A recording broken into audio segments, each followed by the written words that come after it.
দেখবেন আজকে ফেব্রুয়ারির ১ম তারিখ, এই যে ১৪ দিন পরে ১৪ই ফেব্রুয়ারি পালন হবে ভালোবাসা দিবস। এই দিনে হাজারো যুবক যুবতী তারা ভালোবাসার নাম দিয়ে তারা জিনায় লিপ্ত হয়ে যাবে। এই ভালোবাসার নাম দিয়ে, এই ভালোবাসা ইসলামে নয়। ইসলামে প্রত্যেক দিন, প্রত্যেক ঘন্টায়, প্রত্যেক মিনিটই ভালোবাসা রয়েছে। আমরা একজন মুসলমান হিসেবে দেখা হলে সালাম বিনিময় করি, এই সালাম বিনিময় ভালোবাসা।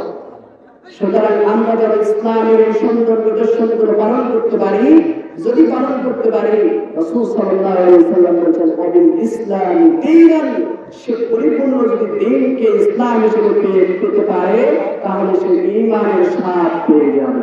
প্রিয় ভাইরা, রাসূল সাল্লাল্লাহু আলাইহি ওয়াসাল্লাম আরো বললেন, তাহলে আমরা দুটো জিনিস পাইলাম।